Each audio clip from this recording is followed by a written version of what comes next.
Employment status, blacklisted. But there's still a way out for you. It's the biggest show in the country. Bloodlust is our birthright! Set it free! Welcome to the Running Man! Hi, Glenn. What's up? How we doing? I'm gonna put you on the spot. Yeah. Can you give me your Bulgarian producer voice? My Bulgarian. You know, it's so funny that producer. I did that, accent on Jimmy Fallon, and the producer hit me up the next morning, and he was No like, way. "Your impression of me is spot on." He's like, "I was very honored to be included." It made me laugh. I've never done the Bulgarian producer voice. I thought asking for an Arnold accent was too on the nose. So, yeah. Well, it was like, "You most expendable laugh." That was good. That's all I needed. That's all I needed. It's too early for Bulgarian accents. Listen, I got a little bit, so I'm a happy girl. Okay. So I'm going to ask you, obviously there's a lot of action, but I was just talking with Edgar, and I said one of the most important things about being an action movie star is also the close-ups. It's not just the action shots. And he said that you guys had a saying, like, here goes nothing. It was the here goes nothing face, like Harrison Ford. Oh, yeah. So can you sort of break that down as an actor, how important that is and how you made sure you conveyed so much here, so we're rooting for you? That's a great question. The interesting part about, there's all different sorts of action heroes. Ben Richards is very much the underdog against extraordinary odds. He's a guy that's fighting, sort of an unwinnable battle. No one's ever survived this show, and he's a guy that sort of represents all of us. It's a guy that represents everybody sitting in this theater. It's sort of the type of hero that I identify with, which is just a guy who's trying to do his best, right? And so this is not a guy who is, he's a blue collar guy who's tough. But more than anything, more than like being able to deliver hard hits, he's able to take hard hits. So that was one of the things that I always loved about, the heroes that I grew up watching, is the guys that would get knocked on their ass and shake it off and get back up. And that sort of stunned face was sort of like a, kind of a staple of Ben. And one of the things that Harrison Ford does better than anybody is looking at the stakes of what you're about to go into, kind of like taking it all in and then going, F it. You gotta do it. And it's one of the things that I think is sort of the wish fulfillment of movies. It's like, it's things that, watching a hero go through something that he doesn't want to go through, and he looks at, it's like in Butch and Sundance, when they're looking at the river down below, it's like watching him going, I can't swim. It's like these heroes that are truly human, and it's that sort of feeling. It's like, and that's what I feel like is the, not just doing stunts, because I think 100%. like stunts in general, it's like, we can all, you can do a stunt, everybody can, Not jump off a thing. necessarily, I mean, you know what I mean? But I mean, like, you can put yourself in these extreme circumstances, but you can't forget about the emotion around it. That's Of like, 100%, when you're going off of a roof, like, the idea that things don't hold, and when you're jumping off of something, or driving a car toward, playing chicken or whatever it is, it's like there's fear around it, and I think fear is what makes the stunts really sing, because it's the human element. And it's Tom the real does danger. that too. Yeah. Where it's like, I don't. It's not like I got this. It's No. like I don't know what's gonna happen. It's exactly so right. I'm going to the Tom question next. Yeah. Okay. I was like, I'm not gonna ask him about the run because it's so cliche. But Yeah. when I saw that first run in the Yeah. film, if your face wasn't shown, it was Tom. Oh.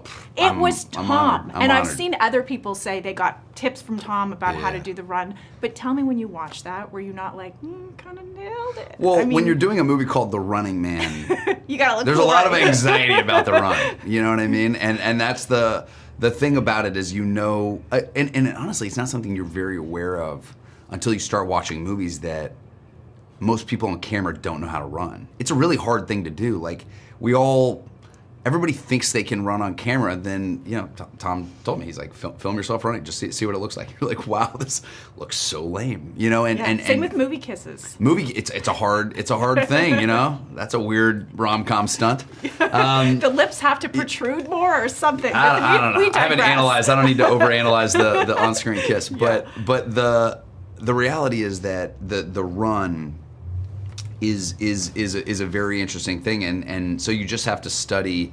I asked a lot of these sprinting coaches, advice, and they said the only person that knows how to truly run on camera is Tom Cruise. So I went to him, and I started under some good sprinting coaches just to make sure my kinetic, the sort of physics were right, and then just kind of practice running I sprinted every morning. I sprinted on different surfaces and really tried to make sure I was able to, take corners sharply, jump off of things. It's not just running on flat surfaces. It's like you're going to be running on cobblestones and unstable things and jumping off of bridges and, falling down things and rolling. It's like your body has to kind of absorb a lot, a different level of wear and tear than you're normally used to. So in addition to like the sprints, like you don't want to just look good on the sprint, so you also got to be able to last a whole action movie. Actually, he told me that too, that you have to be in good physical shape. I'm going to follow up. I actually got to be a fly on the wall at CinemaCon when you showed him the first trailer from this film. Oh, wait, you saw that? And I witnessed that. That's awesome. And he was losing his mind. Losing it, So I was thinking, if you were not allowed to show Tom the film, but you can only show him one sequence, one stunt, one moment, or one scene from this film, what would you choose to show him? That's a great question. By the way, just the fact that you got to be a fly on the wall for that moment, because it's really funny, because really it was just like some of my friends and family that were kind of backstage, and we got to show, Tom the first, trailer for The Running Man. And again, like he was shooting, in London the same time we were, so I got to ask his advice on stuff. So the fact that you got to witness that, because there's nothing better than a guy who has sort of perfected the action movie, to get to sort of get his excitement and blessing around all of it. But I think I'm trying to think. I mean, there's a few stunts in this movie that there's not one sequence in this movie that I don't think was not really difficult. It all had its own complexity, and when you look at the way that Edgar shoots, for sure, it's not like you just do the stunt and he hoses it down with coverage. It's all designed, which takes time, which means that no matter what you're doing, it's tedious. And you're not doing a stunt one time; you're doing it a lot. Right. So and everything was sort of designed for perfection. So that's where I got to give Edgar, his flowers. He's one of our great filmmakers who has sort of had this gear of like great action moviness over time, like Hot Fuzz, Shaun of the Dead, even like Baby Driver. It's like you're like, this is a great action filmmaker, who's obviously played in all these different genres, but he's never gotten a chance to unleash. And what he's doing here on The Running Man is like extraordinary and singular, and like I think he's probably the only guy that can pull it off. It's pretty cool. And you got to unleash too. You're in every scene. I needed a nap after this movie. The rules are simple. Survive 30 days with the entire nation hunting you down. And get your family out of Slumside for good. I'm gonna come back here and burn this building down. I promise. That's the spirit. You're playing the quintessential, I'm going to say cheesy, Hollywood producer. No, so it is do you think Killian is more motivated by ego or ratings? The ratings feed the ego. So I would assume the ego, ultimately.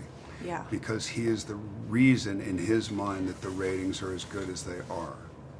That's right. Lending to the ego. They each feed the other. For sure. I'm going to be super on the nose and ask you about the teeth, the look, the whole thing. I'm wondering if the prosthetics or whatever you used as the teeth, if you messed with anybody in your life. Called them and said, "You like my new look," or did you play with anybody? No, but Liz Mahoney, who's in the other room, my publicist, who saw the first few pictures that were released of the movie and killed him because she said, "You look weird." And it's like, I do look weird, but for a reason I look weird. It looks weird to me. It changes my face. Even when I look at that, which I know is a painting, I see what it's done. It's fun to mix it up. So fun. And I haven't mixed it up for a while. And I did a movie with Glenn Close, and she had these teeth, and I go, "Where'd you get those?" And then she told me they were in London, and then we were in London shooting this, and so I thought it was good. It was so a good addition. You went to her tooth guy? And then, like, obviously, a guy who's a producer, and the producers that I've known who are in an office on the 9th floor and all that, they all have super nice teeth. They always Way do. too nice. I don't understand. On women, I do, and men, I don't get it. Well, women, it kind of goes with the hair, the ensemble, but on top of that, I mean, you had the tan. Yeah. I saw some guy liner. Oh, you did. That's right. I saw a little bit that. of shadow. Yeah. like did that. as he would if he maybe thought he might be on camera. So how did that all? I love that See, you're it makes grinning me about smile. it. It made me smile too, and I love I a forgot. villain that's You forget, man. Yeah. You do this movie, you do that movie, you do that movie, and then you leave it. When you leave it, it's like a play. You leave it, and you're like, okay, that's done. I forgot that I did eyeliner. Yeah. But you Because go, is it right? And you follow this whole trajectory. Yeah. He's really ingratiating in the beginning, and then you see him get so desperate at the end, and you get to see these fluctuations of what Yeah. power represents. Right. Power, when it's bloated with itself, looks really relaxed and in total control. And then you start to take that control away. And it's not, I love the idea when he's presented that he's in this Armani and is perfect at this and he's in good shape and he's got the right skin cream on and all this stuff. And I haven't really done that. And it was appropriate for this, so I did it. And you never seem like that guy. You seem like the guy that's sort of the I'm a dirty antithesis guy. of that. I'm a greasy guy. I'm the wasn't unshowered guy. You know what I mean? Whatever. You're the unshowered guy that had to be Yeah. quiet. So, who was the producer that you modeled this character after? There's many. There's many. No, seriously, there's many that I've known in my life, and some I really liked, and some I didn't like at all. Cosmetically, there's people who I really like who remind me of him, and then there's other people that I don't like very much. But I think the through line is the charm. He enjoys when Glen's character insults him. Yeah. What is he like on set? Is he hitting the craft services? Is this character like? No. What is he like as a boss, sort of behind the scenes? Because his whole life, all we see of him is how he is at his job. And like, what is he like at home? Does he have a relationship? Did you create all this for yourself? No. No. Like, I don't need to at this point. No, but you know what? But what you do, no, it's not that I don't need to at this point. What you do when you're shooting is because you're working so many hours that you kind of are doing that anyway. Right. You have a lot of yes going on, you have a lot of offers, you have a lot of this, and especially in that role, I think that's what's great about Edgar is he kind of treats the character like they are real as opposed to fake. So I was treated very nicely on that set. Yeah, how does working on an Edgar Wright film, you've played a villain before, but how is it when you're playing a villain in Edgar Wright? He is so specific. And it's fun, too. Yeah. There's always a sense of fun in it. Do you know what I mean? And there's always a sense of, like, let's experiment with that and let's tap into the absurdity of the absurdity of who we are as human beings and what we're willing, the extremes that we're willing to go to. And like he takes those moments and he makes them funny by making fun of ourselves. Yeah. But that's what makes his stuff entertaining. Every movie that he's ever done has that sense of entertainment always, where some Always. people can get really grave and all that. He doesn't. No, and there's a sense of... And you could easily do that in this movie. Yeah, that's true. Yeah, Well, that's the humor that comes through, mostly with your character. Exactly. I wanted to just switch gears for a second. Yeah. With weapons, there's a lot of award season conversation about weapons and sinners. And typically in the past, award season isn't synonymous with horror. What would it mean to Or Marvel. Or Marvel. What would it mean to have the horror space represented this award season? It's great. It's not just the genre. It's somebody bringing somebody bringing character to an action movie. Oh, it's not supposed to happen. Aren't you supposed to be kind of worried about the cosmetics of everything and the this and that? And it's supposed to be entertaining. It is entertaining, but when you bring real people into it and people who have real reactions and real emotions, it just makes the experience more complete, more colorful. Yeah. So I think what Amy did, especially in Weapons, is unbelievable. It's a creation. She created something along with Zach that I think is super special. Why shouldn't that be celebrated? It should. And people have been saying that for a long time, and I feel like this possibly could be the year just Maybe. because of the fact that people are still talking about weapons and It'd be still nice. recommending it to each other. And nobody saw that coming. It's like No Country. When No Country came out, it was one of those things that just kept building and building and building. At one point, I remember No Country was going to be shelved. And they were like, this is too slow, it's too boring. No, I remember it very clearly. And then Daniel Batsek came in and took it over and all that. And it's the same thing with Weapons. Like, oh, we'll do a little horror movie. It'd be cute. That's And why then producers are so important. Producers It's are very important. good Maybe not this producers. producer, but other producers. Oh my gosh. Stop filming me! Have you ever wondered if this game is rigged? Guess we'll find out. Congratulations on a great movie. We were just talking about it. It's so nice when the movie's good, isn't it? Yeah, it's so nice. I watched the movie last week, and I was like, Edgar, you did it. You did what you set out to do. It's so hard to make a movie, and there's so many things that go into it. When Edgar called me to be a part of this, I was like, how am I going to say no? I'm such a huge fan of his. And he pitched me the character. He pitched me what he was trying to make. And then I read the script. And then I watched the movie last Friday. And he made exactly what he set out to make. And it was just such a privilege to work with him on this. Yeah, he's such a delight. I love chatting with him too. Your character, what I don't know if this was a choice, and you can tell me, that this is called The Running Man. A lot of Glen is frantic running. Your character feels like he's in slow motion. Everything he does, it's like he's not rushed because he has all the confidence. I don't know if that was something that you chose to do. Okay. Yeah. I think, McCone is not bothered. He's been doing this for seasons, and he hasn't lost a running man yet. Like, he's been killing him for 5 seasons. Yeah. So that's been it was a fun character to develop, you know? Sure. He was unique.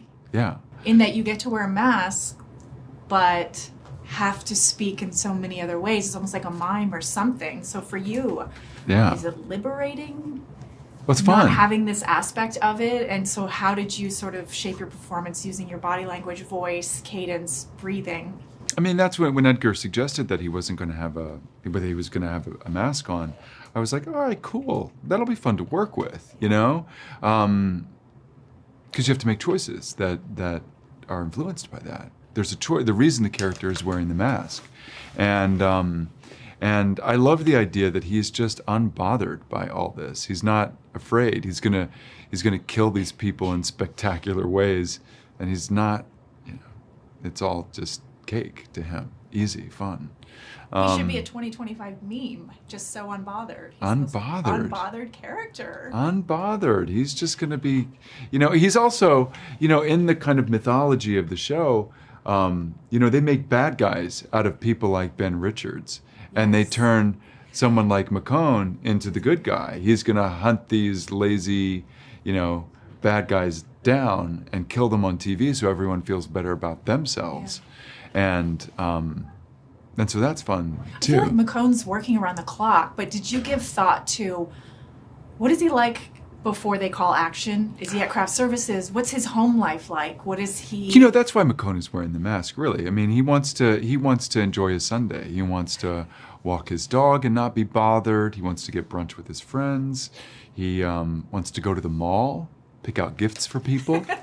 He wants to live his life too. He is living. I feel like he is living his best life. Yeah. But there's also, it's almost like you're giving a performance, but your character's giving a performance because he's also amping it up for TV when the cameras roll. So, can you talk about just sort of like tweaking that a little bit because he's in slow motion, but at the same time he loves his hero shot. Like he loves the theatrics of it all. I mean, McCone has a catchphrase. That's game. I mean, don't you want a catchphrase? Right? Do you have one? Yeah, but I can't say it in this interview. No, I have to know. No, I'll tell you after. I'll tell you after. Do you have a catchphrase? No. No. I'm an actor. I need people to write catchphrases for me. Right? What I thought was funny was that you've been in a film with Josh before where you're both playing villains and you're always the subordinate villain.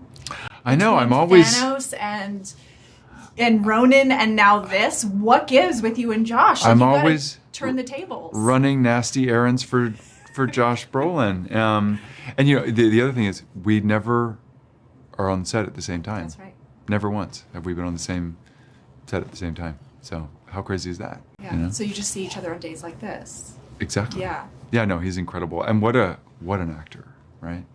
What a bunch of movies he's been a part of. Yeah. Like one memorable performance after another. 100%. Edgar is obviously known. Music is synonymous with his films, and he's known to sometimes give actors an earpiece so that they can time their performance to music. Was there any conversation about your character, maybe the music that inspired him, or did you, as an actor, choose any songs to sort of get you in the game? I mean, I know this about Edgar, that music is such a big part of the movies that he makes.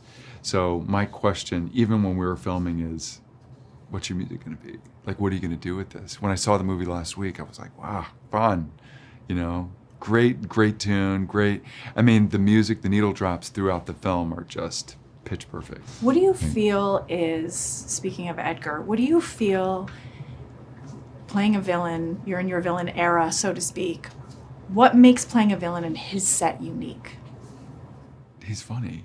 I mean, I want to make Edgar laugh, right? I want the character to be violent and true to what's written, but I want to find a sense of humor about him. That's how I think we got to a lot of the aspects of that character.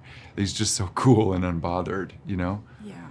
Edgar's got such a sense of humor. You know, he's got such a sense of fun about him that finds its way into the fun of the movie, that even this, you know, violent, you know, very hostile world that he's depicting in The Running Man, there's really a sense of fun to it, I think. Hey, buddy. You're on Freebie.